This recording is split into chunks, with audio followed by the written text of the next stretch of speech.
Hello again, everybody, and welcome into the Take the North podcast, along with Adam Studzinski, who is filling in for our guy, Dan Wiederer. I am Mark Grote of 670 The Score. I am at Soldier Field right now. If you're watching on video, you might be able to kind of see some of the field behind me. Oh, there it is, some of the field right there. Dan's always got the much better picture than I do. But wow.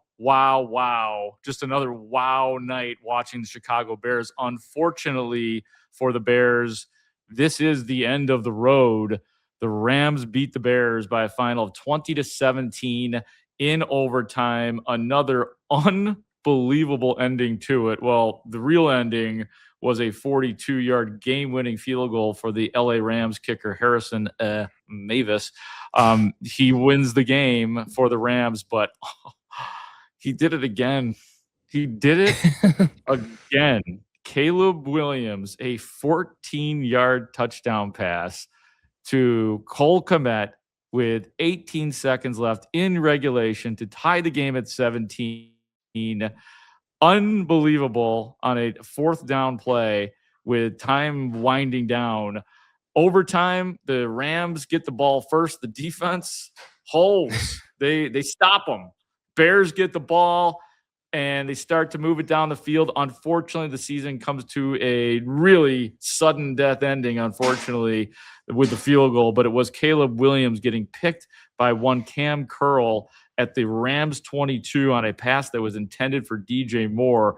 That's what ended it, in essence, and the Bears season is over. They fall in overtime to the Rams. Going to bring in Wiederer in a second, but I just can't. I mean, I'm looking at Adam Studzinski right now, our executive producer, who is ultimately filling in for Dan. We're going to get a quick word from Dan in a second, but Studs, I mean, you said it last week that Caleb Williams is an effing superstar. And while he did have 3 picks and there was some imperfection, 23-42, 257, he did it again. I mean, he did it again, this unbelievable pass to Cole Kmet. Yeah, he's still a star. There's still no doubting. I mean, we can get into the interception at the end, which I actually have a lot of thoughts on. I had the benefit of being able to scroll a little bit and see some stuff about it. That's fine, but we'll get into that later. The interception at the end of the game, but yeah, the touchdown at the end of regulation that tied it was preposterous. There's no other word for it. You look at the score sheet and it says 15-yard touchdown. Caleb threw that ball from the 45-yard line. It was this insane, stupid. There's no way he's going to complete this throw thing. Like as I'm watching this live, as I see the Caleb throw that ball, I'm like, well, this season's over. There's no way this is getting completed. And it's Adam, guys in the locker room, in the locker room thought the game was over. Yeah. I'm like, the ball's in the air. I'm like, oh, there's no way, right? And then it somehow finds its way into Cole Kmet's hands, and yeah, it's just preposterous. And there's no other word for that. The guy is absolutely magic. There's no other word for that. And it sucks that the season had to end. Like, I think I actually went through all 5 stages of grief in the last 2 hours. I'm at acceptance right now. I'm good. But I went through all the, very quickly. Went through all of them. Well, let's get you through it. Yeah. We'll get you through it. I'm very looking forward to what you have to say about that final interception for sure. So we will get into that with you. And by the way, you talked about how far the ball actually traveled on that Caleb Williams play, the improbable play to Cole Kmet. According to Next Gen Stats, so again, it's a 14-yard touchdown pass. The ball traveled 51.2 yards in the air to get to Cole Kmet. And it's astounding. Astounding is the word. All right, we could get stuck on that forever, but there's so much we have to talk about.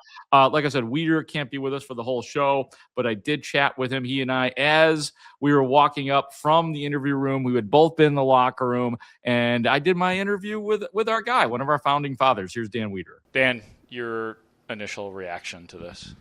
Yeah, I think the emotions are really raw inside Soldier Field right now. I think you could feel that in the Bears locker room. You could feel that in the post-game press conferences of Ben Johnson and Caleb Williams. I think you could feel it when Harrison Mevis made that kick to win the game. Like, you felt an entire city's stomach drop, right? Like, this place hasn't been that quiet the entire season. And that kick goes through the uprights, and it's just like, man, this is how it ends.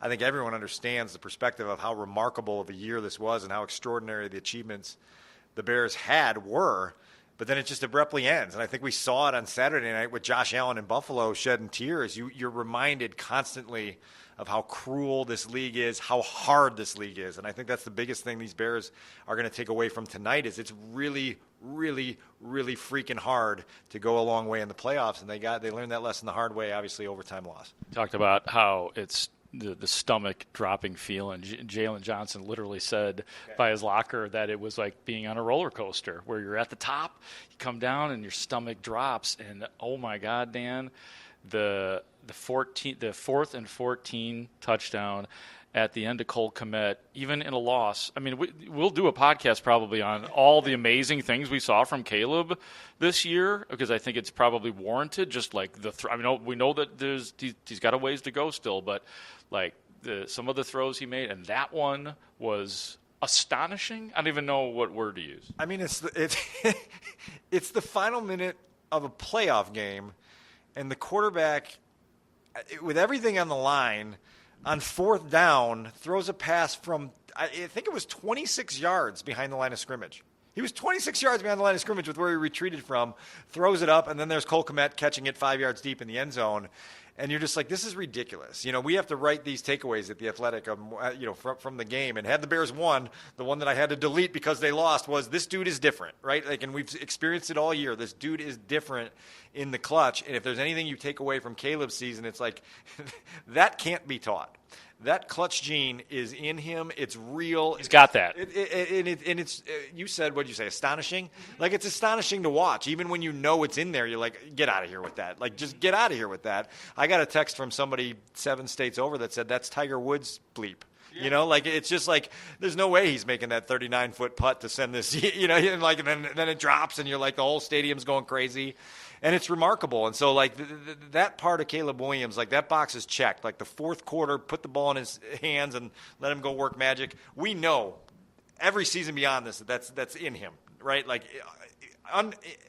it's legitimate. Yeah, it's 100% legitimate, and it gives them a chance to do some remarkable things going forward. Now, I think one of the more striking messages from Ben Johnson and Caleb Williams postgame was just how little of 2025 and this first part of 2026 carry into next season. These guys are real about what this league is. The team's going to be different. There's going to be different sets of challenges. It's not going to be this automatic, momentum surge that takes them into next season. So they're going to have to start at the bottom of the mountain again. And they're going to have to climb with the same amount of focus and concentration and effort and exertion and all the stuff that goes in to just reaching this stage.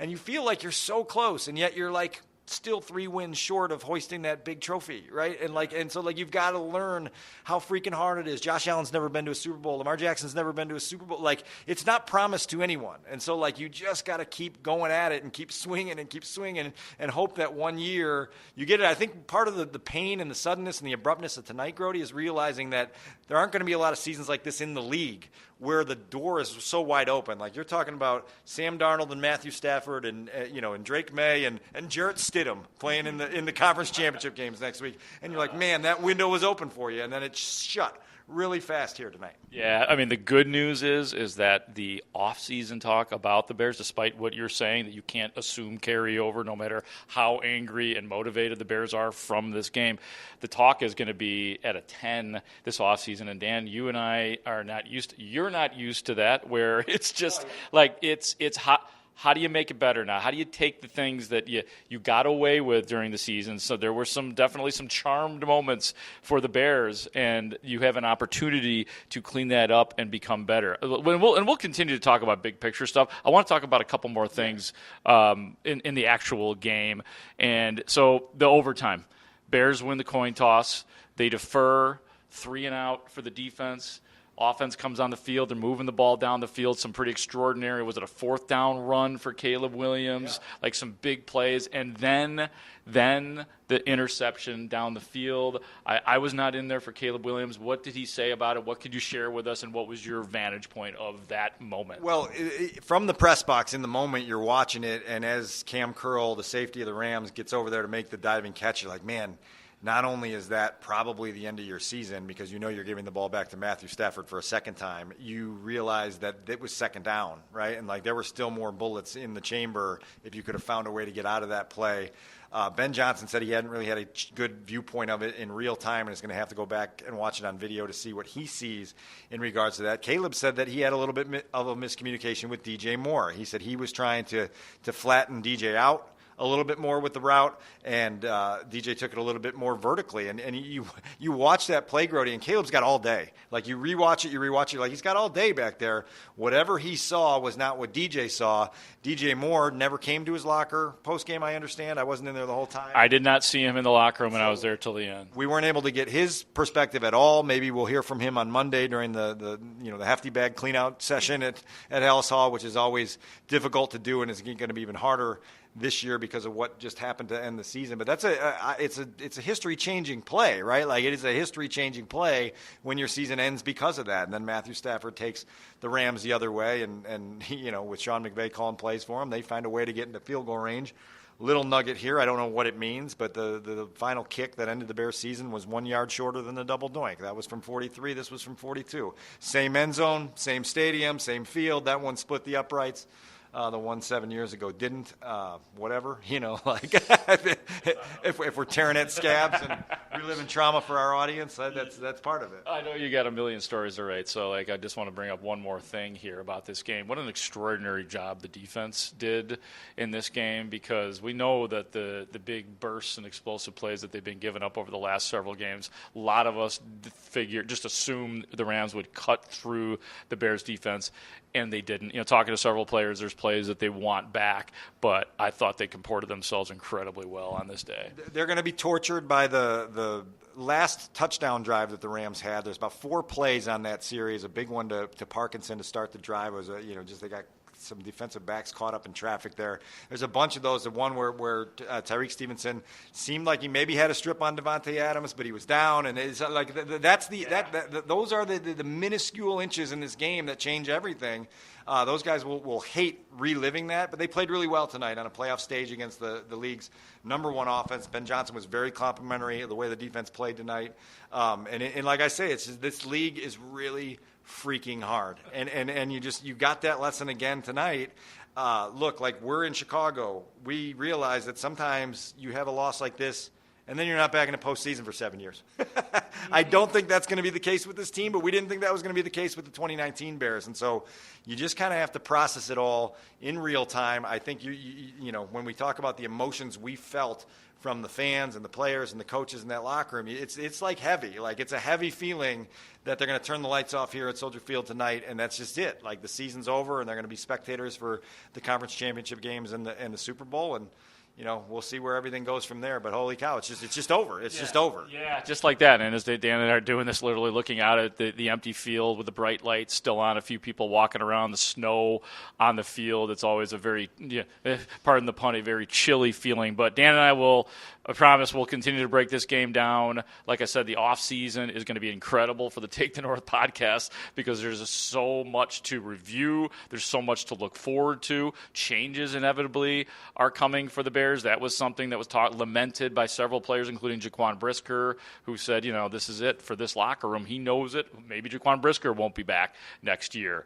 But Dan, before I let you go and do your full-time job, anything else before I let you rock? I'll just echo the sentiments of Ben Johnson from the postgame. Like, he's expressed this for a couple months now. He really felt that this particular group was very special in terms of their unity, their investment, their ability to get the most out of themselves and each other. When we talk about every year is a little bit different, we can't promise anyone that the next group is going to be the same as this group was in that regard. The Bears are going to try to build that again, but you do have to rebuild it, because players will leave and new guys will come in. You got to recreate the cohesion and the chemistry. And So I think everybody, as you sort of get this loss put behind you and reflect on who this year's team was, you're going to remember this as a special group that did some special things and made this city feel some really special emotions over the last 4+ months. It sucks that it ends this way for so many people that were involved in it. But just as Ben said, it was a good group to be around. They unlocked a few doors here, and now the key, obviously, as we've talked about forever, you got to keep those doors unlocked before they slam shut on you like you're in some sort of haunted house. All right, those are Dan Wiederer's thoughts. And as I teased before we went to Dan, Adam, he talked about he was in there with Caleb and Ben, and maybe a little bit of a miscommunication with DJ Moore. As we said, I did not, Dan did not see DJ Moore in the locker room, so we don't know what his insights would be on it. But what insights do you have on it with the benefit of being able to check up on a few things here, Adam?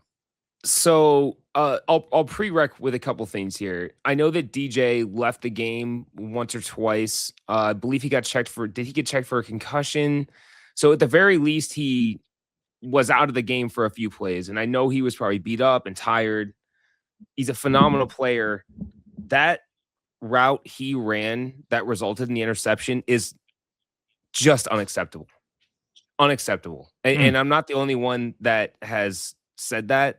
Like, the broadcast pointed it out. Collinsworth, Chris Collinsworth on the broadcast, our coworker Alex Kuhn, Chase Daniel did a quick breakdown of it. It's just unacceptable. He looks like he's jogging, and it's not a crisp route. He looks like he's running some kind of banana route when Caleb is expecting him to cut the route off hard across the numbers and run a crossing route.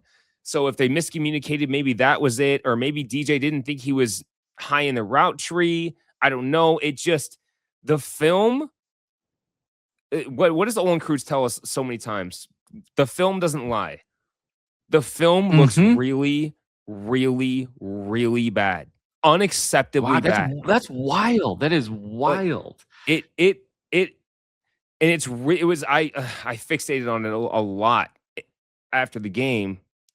And it just sucks that if he runs his route a little harder, or when the ball's in the air, tries to go play for the ball, might not get picked off. Or if they're on the same, and again, like, we don't know all the intricacies that go into it. The film looks bad. It looks really bad. It looks to me like this is the second time in 4 weeks he's cost his quarterback an interception by not trying hard enough. And again, this is a guy that he's a phenomenal player.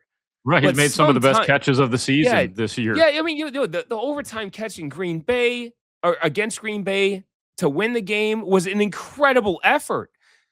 Where the hell was the effort here? Like, that's the thing that frustrates me. I know you're tired, man.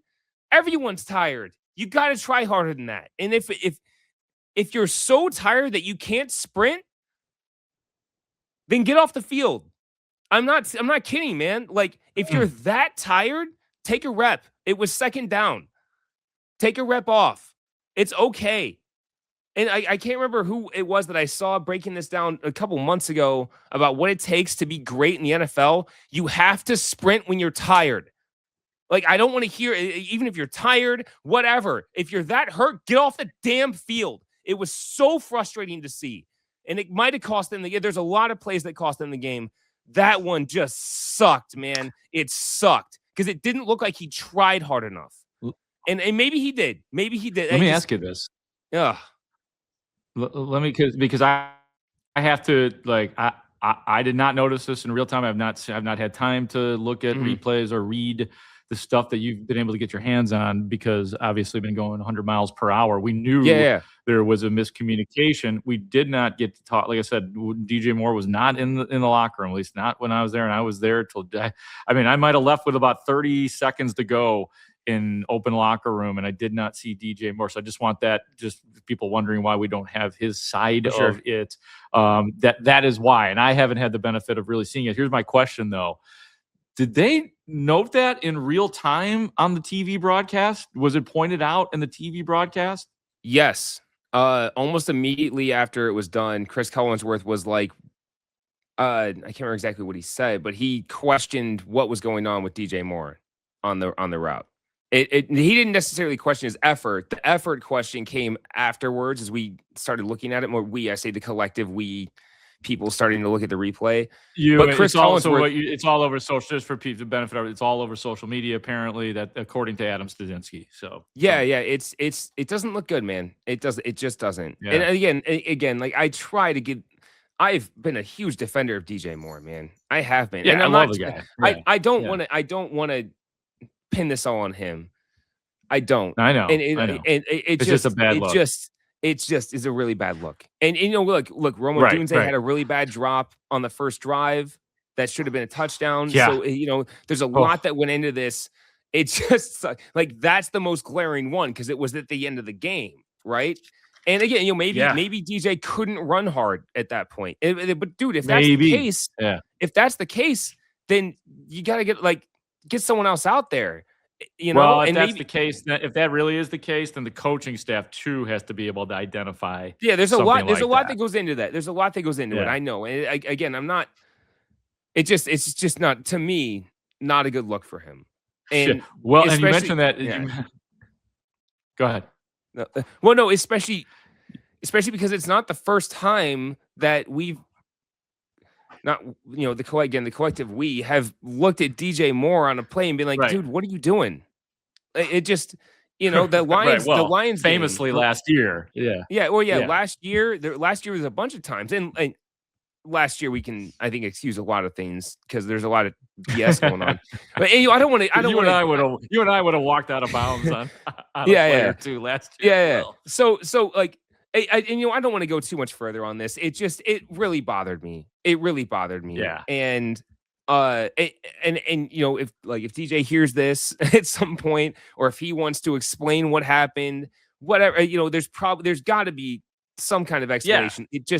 It looks like from the start of the play doesn't look good. Yeah. So interesting.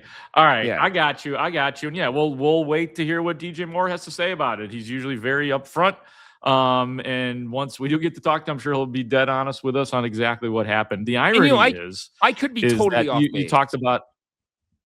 Well, we'll find out. Well, I mean, it sounds like you've got a lot of company. So, and the fact that it was discussed real time in the broadcast. I mean, that's why I asked that. That's important because that's, if the mainstream is pointing it out and not protecting guys, then it's interesting. But the very first drive, the first play from scrimmage, 34 yards to the guy that we're talking about, DJ Moore. And it was a terrific drive until it was a tragic drive. And the pass to Rome Odunze that you did mention that. And I know he had to turn his body a little bit to make the play. Like it would have been, a nice grab, not like a great catch. It would have been like, that's a nice grab. Good job by Rome. Mm-hmm. Absolute killer. Absolutely had to make that play. As I was walking to the locker room, another reporter said, hey, I think the ball was wobbler to Rome Odunze, or it was surmised that it was tipped at the line of scrimmage. I asked Rome Odunze straight up. I gave him the outs. I said, was that ball tipped or wobble? And he's like, nope, I got to make that catch. He does got to make that catch. And that hurt. That hurt me a lot in terms of this game. And obviously we look back on a lot of different plays in this game to make up for the 3-point overtime deficit that it was. But to put together that drive, and we all know that really the Bears, you put together a good start to a game, you're going to win. You're going to win because that's what's lacking. If you can do what you do in the third and fourth quarters, in the first 2 quarters of this game, you're going to win the game. And it looked like that's the way the Bears offense was going to be, to miss that drive. And then the interception thrown on 4th and 2, just to me, man, that was an absolute killer too. Oh yeah, it was. Especially, even most of the first half, it seemed like they were moving the ball. No, it's not seem like they moved the ball pretty well through most of the game, and they couldn't convert on the 3rd and shorts, the 4th and shorts. You mentioned there the first drive of the game, moving right down the field. And I got no problem with them. I know there's going to be discussion about some of the 4th downs Ben went for. I got no problem with him going for that 4th and 2, especially early on. I They got a little predictable with some of the calls, though. A little bit. You know, like, I do. Nope, still not going to work. Yeah. I do think that the Rams clearly had a beat on what they were doing on their short yardage plays. You know, whatever tell you want to say they were giving, the Rams clearly knew what they were doing. That, or they were just getting beat physically, which happens. So, you know, yeah, they were really bad in short yardage outside of a couple plays, which, you know, somewhat uncharacteristic, but also kind of not over the last few games when they haven't been able to finish a lot of drives, right? Especially in the first half. But yeah, that first drive of the game, yeah, Rome's got to catch that ball. And then, you know, the 4th and 2, I don't know. Didn't seem like they really had a good thing going there. And I do want to, like, Ben probably needs to be better overall than he was tonight, just in general.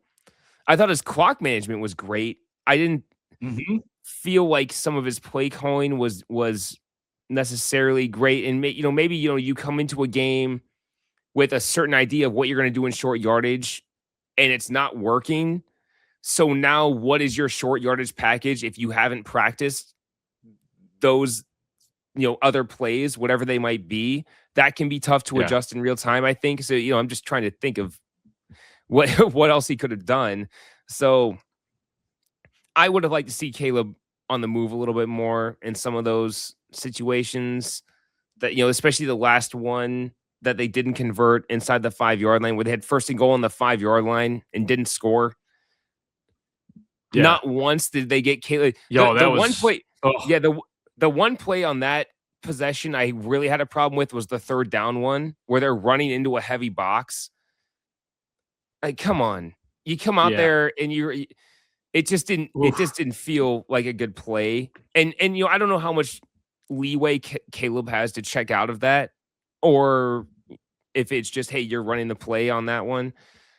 It didn't feel good. As I'm watching the game in real time, 3rd and goal from the 2-yard line. They come out, Rams have a stacked box, and I immediately say to myself, don't run the ball. Like, don't run. They're in shotgun. I'm like, don't run the ball here. Yeah, don't run the ball. And they ran the ball. And DeAndre Swift had an incredible effort and got knocked down for a no gain. But it just, so again, I don't know. You don't know how much they got a wrench thrown into their game plan of what was going to be happening on short yardage. But Ben needs to be better. And it's not to take away from how incredible this season was, man. Like, it just sucks. Of course. No, that's it. Yeah. It just sucks. I mean, that's what we're doing to this. Yeah, it of course it came down to this. I mean, that's just the way the Bears season was. And yeah, we'll as I did in my talk with Dan, we'll have all offseason talk about the offseason. Yeah. And we'll even get into it a little bit more at the end of the podcast. What I want to talk about right now, though, is just defensively. I was so impressed with the Bears defense on this night. I know that there are moments that we could look back on that were not good for the defense, but to handle Matthew Stafford and have that veteran potential MVP look rattled for a lot of the game and incompletions, playing really well against him. Puka Nacua, who we obsessed over, understandably, all week, had 5 catches for 56 yards. He also ran the ball a couple times for 6 yards as well. Davante Adams was not a factor. 2 catches for 24 yards in this game. So the defense did, and I've got all sorts of different examples of the defense. And let's get into it in a second. But first, let's go in the locker room. I got one guy that I want to bring to you just because we got a lot to say here. So Jaquan Brisker, let me set the scene for you, Adam. Usually when we get into the locker room, win or lose, the players are out of their uniforms and they're either in the shower or they're by their locker or they're getting dressed or they're getting ready to get out of there. Just every player is different. Jaquan Brisker was sitting there in full Bears uniform by his locker, just kind of staring at the ground. And I was like, well, I'm going to go see if Jaquan Brisker would like to talk. So I walked over to him and I started a conversation with him about the game. Let's take a listen to it right here. I mean, we fought hard, fought hard to the end, took it to overtime, tried our best. And we just didn't get the job done. But, I appreciate every guy in the locker room, for the fight, for everything that they, have done for us this season. You had an incredible series in the second quarter. Oh, I don't hear it. Pass breakup, and you had a sack. Why were you guys so good against this explosive Rams offense that nobody thought you guys were going to stop? Really just, the way we prepared.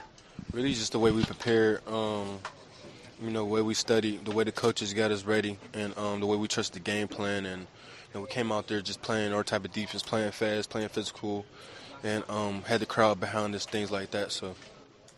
How much did the crowd and or what you guys were doing to Matthew Stafford, I don't know if rattle's the right word because he's Matthew Stafford, but he didn't look like himself. Yeah, just different defenses, different disguises, things like that. A lot of great play calls by DA. He did an amazing job of switching it up, giving them different looks and things like that. And we did a great job of executing and, doing our job and, playing with a lot of great energy, great passion, and making plays. I think this one's going to stick with you guys and motivate you guys into the future. Yeah, I think it will. It's going to hurt. It's going to sting, and I feel like, it's going to be better later for everybody else. This group's not going to be here again. These teammates, we're all not going to be here again, so the team's going to look different, and it's sad because this was a special group, and, I really care about my teammates and my coaches and things like that, care about this city, and, who knows what's next. What's next for you? You going to be here? We will see. Hopefully I am, but if not, the grass is greener. God has my back. Your desire is to be here, though, as long as you possibly can be. For sure. Whoever, if they want me here, or, whatever the case may be, but, I trust in God, so I know it happened. So, yeah, that was good stuff from Jaquan right there, man. And you can hear the hurt a little bit in there, and it sucks, that's what I know Dan and you touched on a little bit. It's not going to be the same group next year. And hell, this is a conversation over the offseason as we go to it. Jaquan might not be here. That might have been it for him, and so there's probably a little bit of that right there at the tail end of that. Yeah. Did you hear that part? Yeah. Sorry. Yeah, that sucks, man. Because that's a conversation that we can get into later on. Because he's so good, but I just don't know what you do with him. Yeah, he's a heart and soul guy. He's good at his job. Health always a factor with him, all that.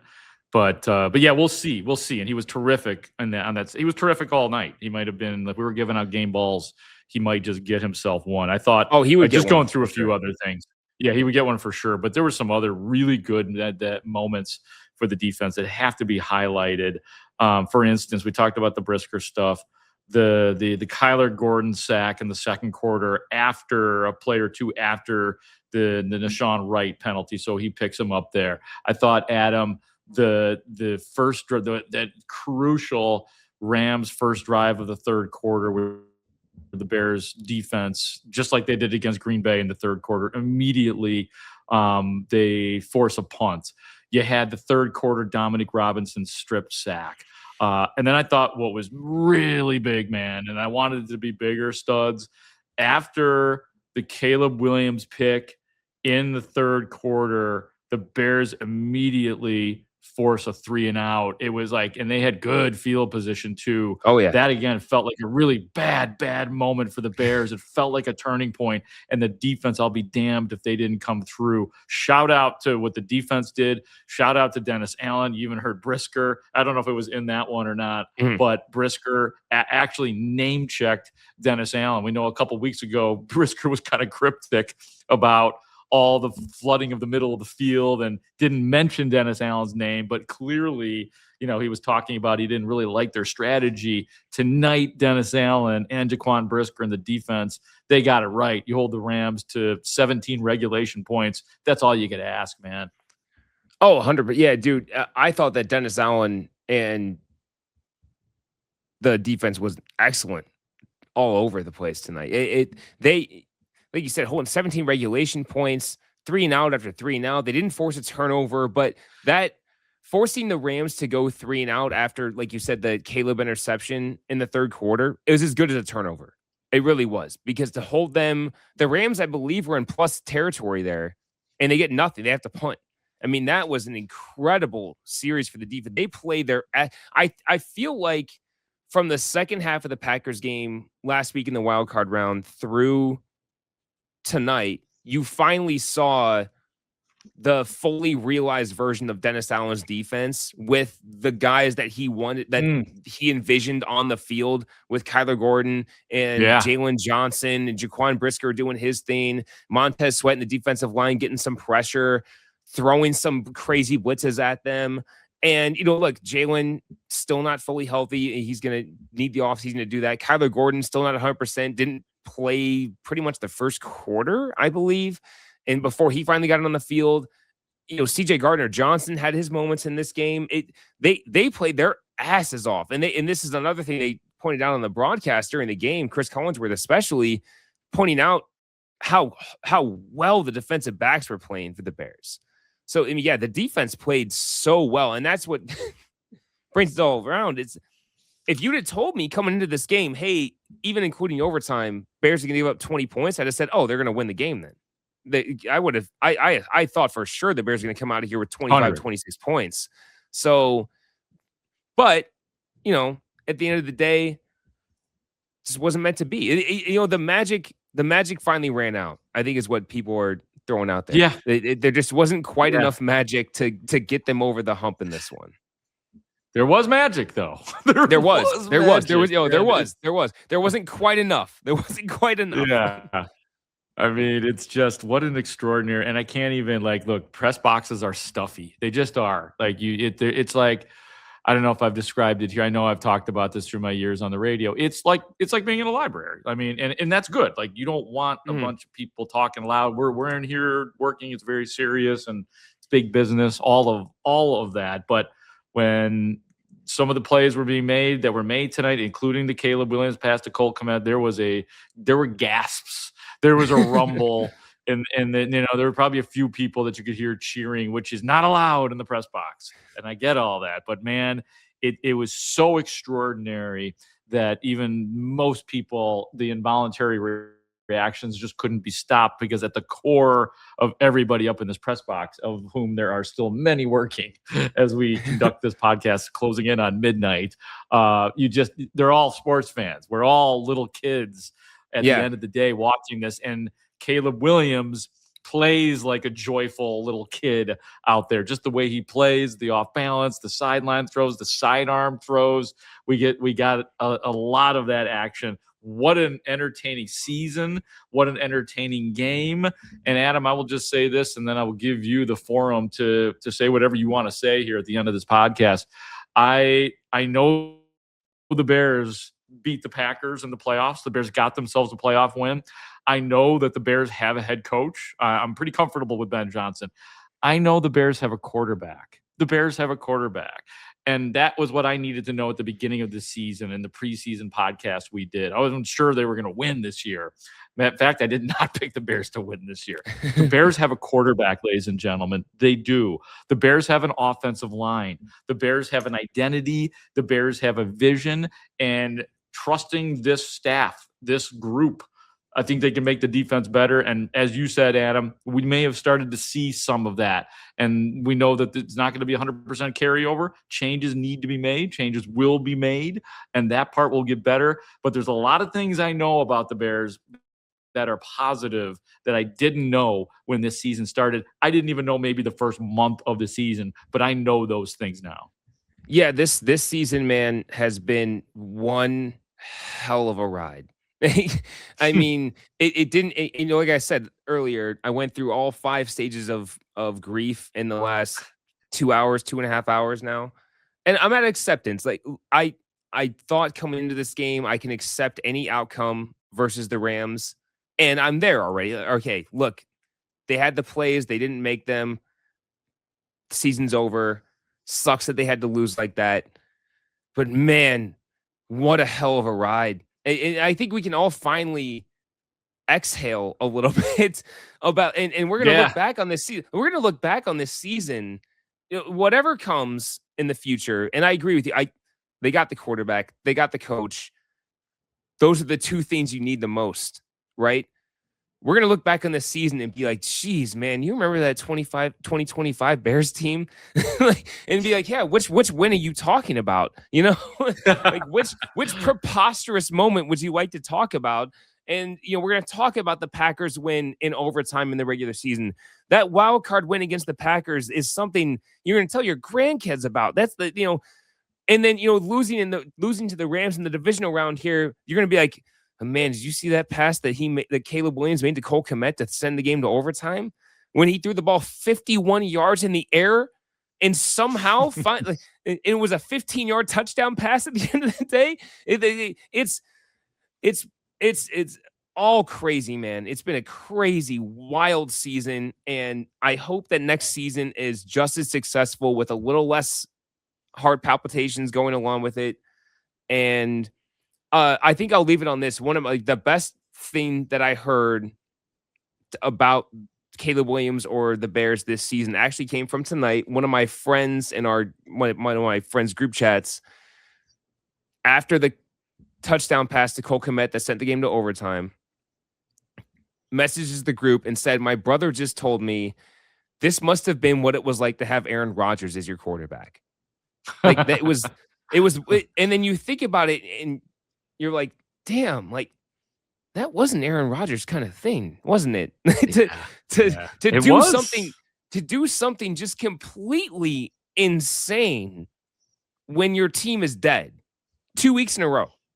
Team's dead in the water. Do something insane that keeps your team alive. And if I think kind of what you said there, if there was one thing we wanted to know at the end of this season, it was, do they have the coach? Do they have the quarterback? And I think we've answered yes. And yes, they didn't win the Super Bowl, and it sucks that they lost this way, but I think we can call this season a success at the end of the day. I can do that. I can do that without even hesitating, because you mentioned, Adam, that we're going to look back on this season and be like, oh man, all those crazy wins.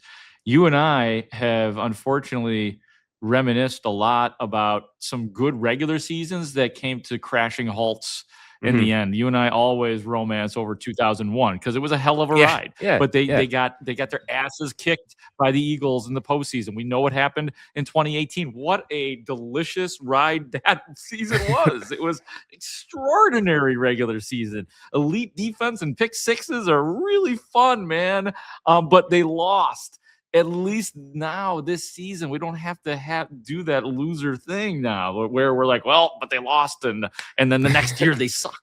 Like, I don't think that's going to be the case, and that's beautiful. Why don't we leave it right there? We'll talk so much more about this season, and we'll zoom out and zoom in and do all the things we do on this podcast. But let's leave it right there for now. More all week long, I promise you. Locker clean-out day, all of that stuff. And so for Adam Studzinski doing a great job filling in for our guy, Dan Wiederer, who did make his presence felt on the podcast as well. I am Mark Grote saying thank you so much all season long and into the future for watching and listening to the Take the North podcast. Great talk. See you out there.